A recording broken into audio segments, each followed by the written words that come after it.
Okay, let's talk about in this part 4 about your volunteer team, their perks, recruiting strategies. Talk about your event coordinator, your hospitality suite, the org chart, the event coordinator duties, responsibilities, the organizer duties, responsibilities, registration desk, all that stuff. This is just the beginning. This is where you start getting organized. Okay, your team is your secret weapon, okay? You want to delegate, delegate, delegate until you have nothing to do. And I keep saying that over and over and over again. Why? Because promoters will actually burn out. They will burn out a couple of months before the event, and then they'll say, why am I even doing this? I'm going crazy. My bank account is nothing. I'm a nervous wreck, etc. There's paid volunteers and non-paid volunteers. The non-paid volunteers, how to get them on your team. You want to ask on email blasts. You want to ask on your website, your group classes, social media, and in person. Okay, those are your non-paid volunteers. They will get in free to the event, but you will work their butts off. So how to get people on your team. Be nice to them. Smile often and be a wonderful, loving person to be around. Get rid of your Captain Kirk tape names attitude. That'll never work. Hire someone else to work with people, not you. If you can't get rid of your attitude and you know that you're a complete ass, get somebody else to ask for volunteers. You want to get somebody who is very sweet and kind and who's a relator, all right? Pay your hardest working staff good money. Now, this is where you're going to actually pay your staff. This will motivate them to work harder for you. They will work to promote, they will not sleep, and they will stay to clean up. Okay, because they know they're working for their money, they're getting a free event, they're getting paid to do a job, so they will show up for you. It's your volunteers that are not getting paid that you might have to worry about a little bit. Paying your key staff will work wonders and free up your time to be a wonderful, happy host that is not beat down, upset, and tired. People are looking at you and your face. If you're promoting this event, they're looking at you, so you'd better look good. Ladies, you got to get a lot of sleep, okay? If you're a female and you're a promoter and you have bags under your eyes at the event, people are going to shy away and they're not going to have a very good feeling about the event. Remember, it's not what you give to people. It's not what you teach the people. It's not what you say to them or present to them. It's how you made them feel. And if your face is making them feel sorry for you, then you need to go upstairs and get some rest and just sleep. Okay? For your volunteers, here are a few ideas. Offer a free full pass. Barter for a free vendor booth. Exchange. Exchange something, okay? Exchange, I don't know, a massage or something that they do for, or what you have for what they can do. Free advertising of their businesses. Do a trade of some sort. If they're a lawnmower service or something, you'll advertise their business, up the yin-yang for them to come volunteer at your event or something like that. Free classes, free private lessons. You can offer them free ancillary products and services, okay? But just remember to delegate this volunteer finding task to someone until you have nothing to do. Provide you're going to have an event coordinator, number one, okay? This is super important. Never, ever, ever give anyone but your event coordinator your room number, all right? That is so important. Your room number is private. It's top secret. It's above top secret, okay? It's cosmic level. Because you don't want strange charges to your room. You don't want strange visitors to your room. You don't want people who are complaining knocking on your door in the middle of the night while you're trying to rest. Your room should be a safe haven where you keep all your money, all your cash, everything, and your bedroom should have nothing around it. So you should get a suite where everything is there, and your bedroom should be just absolute solitude with blackout windows so that you can sleep during the day during the workshops, okay? You will find strange charges to your room: food, liquor, room fees, movies, a snack bar, hotel store charges, phone calls from rooms, etc. And all this will happen at the very end of the event when you get a charge on your credit card and you don't know where all these charges are coming from. You want to give the organizer a schedule of their work time, meaning when are they going to be able to sleep? When are they going to be fed and watered, etc. Okay? You want to invest in some walkie-talkies for them and their key volunteer staff. So the event coordinator is going to be in charge of all the paid and non-paid volunteers only, okay? They will not be in charge of the event. They're going to be in charge of the people who are running the event, not you, all right? You want to get each other's cell phone numbers. I've known some promoters who have had 2 or 3 cell phones on them during the entire event. And one was for personal family, one was for their event coordinator, and one was for everything else. But that was very interesting when I saw that. You want a phone number to hotel security, a direct line, just in case anything happens. This is what you're going to provide your event coordinator with: the chief coordinator's room number and cell number to give to the hotel security staff, just in case something happens, okay? So the event coordinator, bottom line, is in charge of everybody working the event, all right? Not the performers, not the band, not anybody, because you're going to have other people in charge of the bands, of taking care of the bands, making sure that they're fed and watered, etc., well slept, etc. So your coordinator handles coordinators, okay? The hospitality suite, this is really nice. This is a suite that the hotel does not know about, and this is specifically only for the staff, your volunteer staff and performers or instructors, okay? You will have a secret room that you bought, or it could be one of the free rooms, it doesn't matter, that's away from the hotel lobby and all that stuff. And you want to provide a breakfast spread from 9 a.m. to 11 a.m., then a lunch spread from noon till 3, and then a dinner spread from 6 till 8. And obviously you're going to have a volunteer in charge of the hospitality suite, 2 of them, one that works days, one that works evenings, and they're always going to be in there refilling food, refilling drinks, getting orange juice, stuff like that for everyone. There will be not any liquor in that room, okay? There will not be any liquor in that room because you could get in trouble by the hotel for that, okay? Because you're providing liquor for the public. Even though it's free, you could still get in trouble. They might if they catch you or whatever, you'll just say, hey, this is just food for our people, and that's it. You can go outside grocery stores and get snacks and whatnot. This is primarily to feed your people without them having to spend money at the restaurant, which the hotel will not like. That's why you want to keep it a secret, okay? You can get snacks, veggie trays, deli trays, bread so people can make their own sandwiches, mustard, mayo, ketchup, fruits, nuts, centerpiece, flowers, balloons, festival stuff. Make it fun in there. Put a little radio or something where you can play music so people can have a good time while they're in the hospitality suite. And because you want your performers and your staff to be happy at all times. If they're miserable because they're tired and hungry and you haven't given them anything, you haven't fed and watered your plants, then you're going to have miserable clients. Okay, so you got to make sure everybody that's working for you is happy and has smiles on their faces. And obviously you're going to delegate this task until you have nothing left to do. This is your org chart, okay? Your organizer, your primary mission is to sleep and have fun. If you don't get enough sleep, it's going to show in your face. You're going to be snappy at people. You're not going to be smiling. Okay, so you need to get your rest. Your event coordinator has to be available 24 hours. That person also has to get rest, but they need to be available with a walkie-talkie, with a couple of cell phones, all right? The event coordinator is in charge for a day coordinator, which is available from 8 a.m. to 7 p.m., and a night coordinator, which is responsible from 7 p.m. till 4 a.m. or whenever. You see that 4-hour gap from 4 a.m. to 8 a.m.? You can have both of them responsible between 4 and 8 a.m., but you need somebody responsible at that time, okay? So they need to be able to hand off tasks and any important information to each other. So I would, if I were you, change that to 7 p.m. till 8 a.m. Okay, so they're working pretty much almost an 11-hour shift there, 8 a.m. to 7 p.m. Yeah. Then you will have your day volunteers that are unpaid, and then you'll have your night volunteers that are unpaid.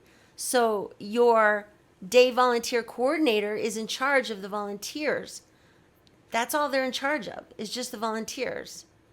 Your event coordinator is in charge of your day and night volunteer coordinators, etc. So this has to be the way you organize your volunteers and your coordinators, okay? Now you can pay your day volunteers and your night volunteer coordinators, because you're asking them to work many, many hours. Obviously, you're going to pay your event coordinator really good money. Okay, really good money, all right? It just depends on your event size, but minimum $20 an hour. Some people are paying $100 an hour for that, especially the big ones in Europe, or they're offering them a percentage of the event profits, okay? But that's up to you, whatever you decide. But you really need to pay your people well, okay? All right, so event coordinator, that's EC, duties and checklist. So for those of you who are listening as a podcast, I'm going to go ahead and go through all this. But their duties are: several weeks in advance, the organizer provides the event coordinator with a list of volunteers every week. You want to schedule the event coordinator's volunteers to assist or complete the following: registration training. You got to train your people on how to do registration. Goodie bags for every participant, stuffed with instructor business cards, health food bars, candy, water bottle, sponsors, stuff, promos for next year's event, schedule, thank you card, freebies, vendor coupons, local restaurant coupons, and event survey. At the end of the event, you want to put that survey not only at the exit, but also within their goodie bags, okay? Hold a goodie bag stuffing event, a pre-event party for all the stuffers. So that's good, because you're going to want to talk to your volunteers before the event and explain to them what's going on and have meetings and all that. And make sure that they can stuff bags during the meeting. Performer arrivals and departures. That's really important that the event coordinator know all this so that they can tell their day and night volunteers to tell their performer volunteers what to do. Okay, you see the chain of command there.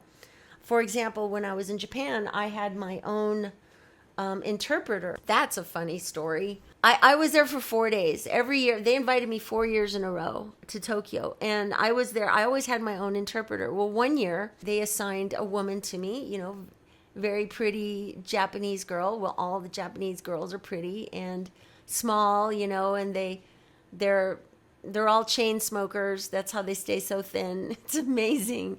Anyway, so I had my interpreter with me. She was my volunteer. She picked me up at the airport. She made sure that I was always well fed, well watered, well nourished, well slept, and made sure to call me for my daily workshops, etc. Would schedule my private lessons for me, all that. I mean, she was just amazing. Didn't speak a word. Oh no, they did speak English. They did speak because they were interpreters. Yeah. So anyway, I lost her one day. She was gone. And she was nowhere to be found. And keep in mind, in Japan, very few people speak English. Okay, so as of now. So I was pretty much lost. I was at the hotel. I didn't know what was going on. I just depended on them for everything. And so I went to the promoter and I said, excuse me, I don't know what happened to Vicky, my volunteer. And this is in Japan, okay, where everybody is Japanese. And he goes, well, I don't know, Vicky, because they had so many volunteers. And I think there was close to 4,000 people at this event. It was crazy. And they had so many volunteers. And he said, well, what does she look like? And I just looked at him and I said, well, she's small. She has black hair. And she's Japanese.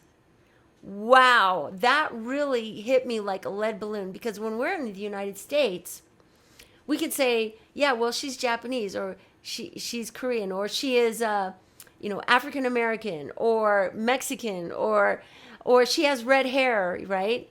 But literally, out of the 4,000 people at this event, I think 3,999 fit the description of Vicky, right? So I was cracking up. I had no idea how to describe my my volunteer, my assistant, whoever she was. It was so funny. So anyway, eventually she showed up. But yeah, you got to have a volunteer if you can't do a volunteer for every performer like they do in Japan, then at least get a volunteer for 2 or 3 performers, okay? Pickup times. When are you going to get them at the airport? Or who is going to go pick them up? Or are they going to get a bus? You got to coordinate all that. Shuttle arrivals. Is there going to be a shuttle departure or arrival? And how often does it come to the hotel and pick up, etc.? Wow, this is bringing back so many memories. Wake up calls for instructors to be on time to their classes each day. Workshop scheduling. Make sure that every instructor gets a welcome package with the time and date of when they will be needed to teach and to perform. And also a full list of the event schedule. They will have their own goodie bag. You can put a candy bar and water bottle or whatever in their goodie bag from the sponsors. They need to know the location, room number of the hospitality suite, and the hours that it is open. Schedule for the security staff. That is really important that you give the security staff. Not only will the hotel have a security staff, but also you should have your own security staff. There was one event, I believe it was in Los Angeles, where it was an Albert Torres event, and he would have people sneak in to the back upstairs to the ballroom. So people were letting people in through the back. I don't know about these people in LA, man. They never wanted to pay for classes. They always wanted to get in free to everything, all the clubs, everywhere. There was one really interesting time. It was one of Albert's, I think it was his second or third event, where he had a volunteer. He had maybe about 100 volunteers. And one of the volunteers set up, get this, they set up a hotel room about a block away from the event, and they advertised on Facebook that they were selling tickets to the Los Angeles Congress. And somehow they got a hold of the printing, because you had to have a badge to get into the event. Somehow they got a hold of the printing badge machine, and they were selling tickets full retail price, whatever it was, $250 the weekend, at this hotel where people would get the badges. And people actually thought that this was legitimate. And so they would pay this volunteer who was crooked as anything, and this volunteer would give them a pass, and they would actually get into the event. And Albert found out about this, I think, 2 days into his event. And he went over to the hotel room, and they took off. True story, okay? They ran, and they got in their car, and they left. And Albert was chasing the car, and the car actually didn't run over Albert, but it hit him, and he fell. And so people started making T-shirts of the LA Congress with a tire track, a design artwork on the front of the T-shirt saying, "I was at the LA Congress," because Albert got run over by this volunteer that was selling tickets to his event. And said, I mean, she must have stolen, I think it was about $80,000 from those ticket sales. It was insane. It made the newspapers. So you really... People are unscrupulous. They are just crazy as far when it comes to huge, huge events. You will be shocked and amazed what actually happens.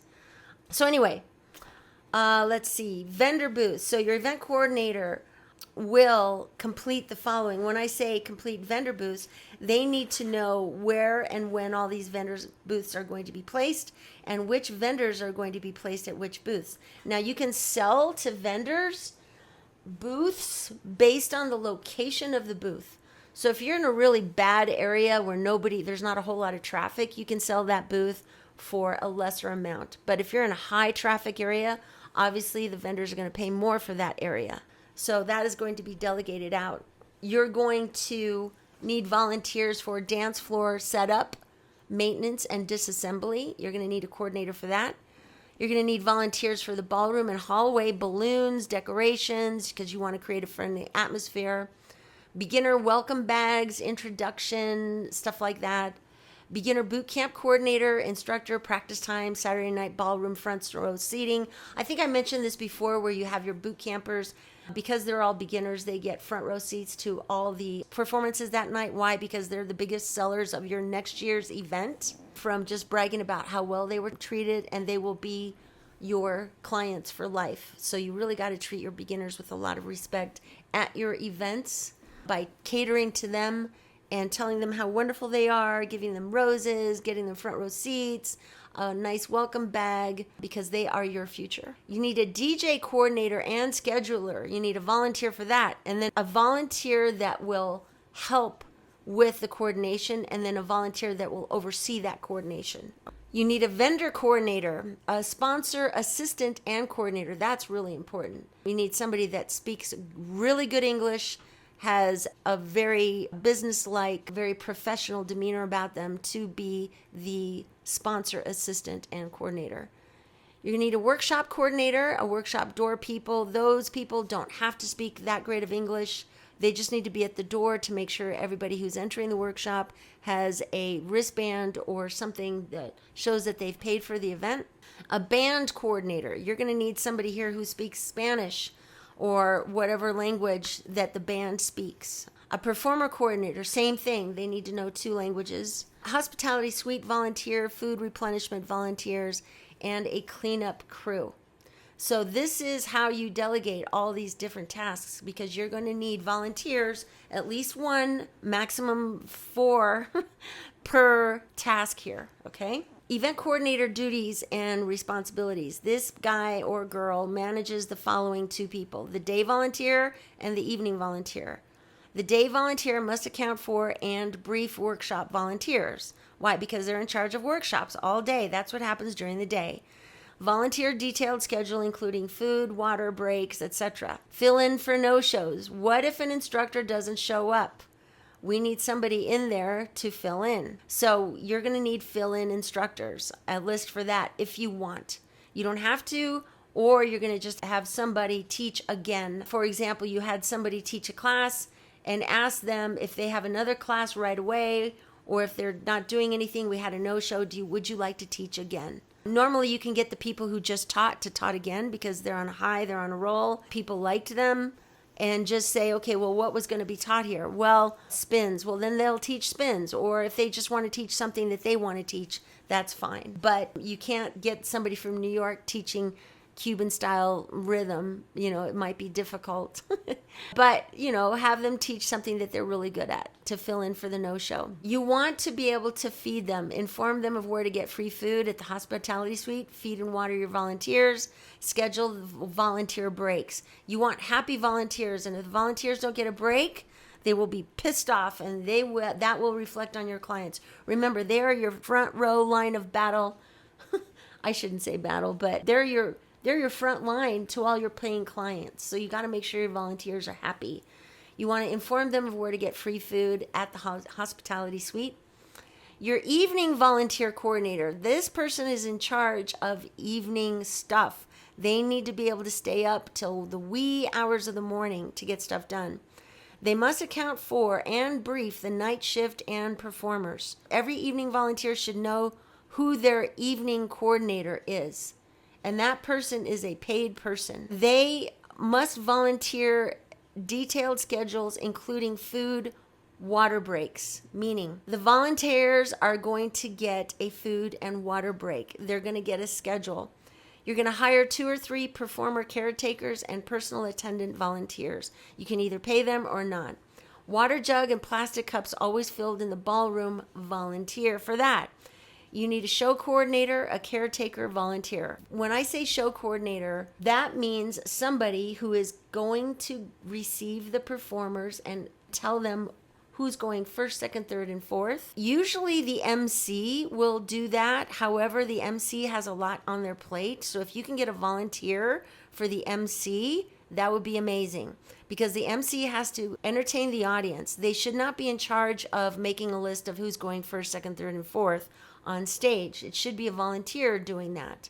And the volunteer needs to also make sure that the MC is properly watered, meaning that they have water or drink or whatever that they require to do their MC duties, because they're representing your event. The MC should only be responsible for any entertaining clients. That's it. You want a DJ and band coordinator, a caretaker volunteer for the DJ and the band, making sure that they are fed and watered as well, and that they have their breaks scheduled as well. You need a volunteer to make sure that your volunteers are fed and watered. And that's usually the evening volunteer that will do that, the coordinator. You want to inform them of where to get free food at the hospitality suite. Delegate every task until you have nothing left to do. Organizer duties. That's you.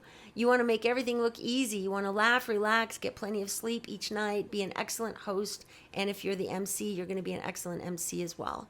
Honor all of your volunteers and staff on the microphone and on the event paper handout every night, meaning you're going to create a little piece of paper that's going to be an event, a schedule of events, schedule of performers, etc., and always make sure to thank your volunteers on that piece of paper, because I guarantee you, you will forget someone and they will resent you for the rest of their lives. Okay? People will forget what you tell them, people will forget what you gave or showed them, but they will never forget how you made them feel. Honor the beginners, make them feel welcome and loved. Honor your volunteers, make them feel welcome and loved as well.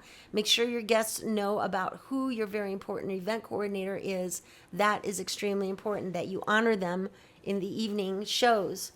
You say, this is my event coordinator, this is my day coordinator, this is my night coordinator, and make sure that you honor them at right before the shows, and everybody should give them a huge standing ovation. So you want to delegate every task until you have nothing left to do. Your registration desk, you need to really train again your registration desk volunteers. You don't want somebody out there who does not know what they're doing. You need to create a video and give it to your volunteers so that they can watch the video so they know what to do at registration. That's the best way. If not, you're going to be repeating yourself a million times. When you train your people the very first time, record it, or the second time and record it so that you get all the kinks out. But it's best for everybody to watch a video. Try to video everything you can, especially this day and age after post-COVID. A lot of people don't want to come to too many meetings. They would rather stay home. They prefer a Zoom call. That's fine too, but record the tasks that you need people to do. Give them a list of everything they need to do. You will charge $25 for a lost wristband. People will give them to their friends and claim they lost the wristband. Inform your clients they are waterproof, meaning the wristbands are waterproof, that they did not melt in the shower. When they put on that wristband, they will use it in the shower as well, okay? So a lot of people say, oh, it got lost. I had to take it off because I had to take a shower and I don't have my wristband anymore. Well, it's $25 for a lost wristband. Wristbands should never be taken off until after the event. Wristbands should never be taken off until after the event is over. This is what you should bring. Bring a printer, paper, laptops, money, small change, and credit card machine to the registration desk. However you're going to be receiving payments. Some people will do just Venmo, however you receive payments. In Switzerland, what they did was they had a barcoding service. And you would print your ticket at home and you would have an individual barcode. When you would go in the door, they would just scan your barcode. And that's it. It was really efficient. Okay, you're going to want an alphabetical listing of prepaid signups based on last name, listing based on first name, etc. Do not bring a cash box. All cash should be strapped to your body with a cash belt. This is really important. One event, somebody stole a cash box. They only had one volunteer at registration. That person had to go use the restroom. They left the cash box on the table and it was gone when they got back. So you got to have more than one volunteer at the registration table, that's for sure. Blank registration forms, pens, pencils, poster boards, and markers, all colors, for last minute event notification, meaning you're going to have your event schedule of workshops on poster boards that are printed or that you had printed at a print store on massive poster boards at your registration area so people can just see like what's the next workshop going to be, or in the workshop area so people can see and schedule their lunch so that they can be back in time for a particular workshop, etc. And sometimes you'll have no-shows, so you'll be able to cross that workshop out and put in somebody else's name and all that. You want blue tape, painter's tape, erase that can get off things really easily, Scotch tape, and scissors. You want to create guest goodie bags filled with sponsor items. We discussed this before, water bottle, snacks, event evaluation form. That evaluation form is going to be at the very end so people can give you good feedback. It's kind of like a survey on what to do, what they liked, what they didn't like, etc. And you can come up with the questions that you want answered. Promo flyers, business cards, etc. That event evaluation form can either be a written piece of paper. A lot of people these days just don't carry pens and paper anymore, but it can be a QR code to a survey that they can fill out on their phones, which is really nice. So the registration desk is really important. Obviously, you're going to have your volunteers be at the registration desk. This can also be the main hub for your day and night event coordinator that's in charge of everybody. This can be their station. This was big. Okay, as you can see, there's a lot that goes into organizing your team. But I think, if anything, the org chart, I believe, is probably one of the most important concepts that you need to get in your head as far as the different assignments for different people. If you give one person 100 things, that person is going to die. If you give 100 people one thing to do, it's going to be an extremely successful event. So that's what I recommend.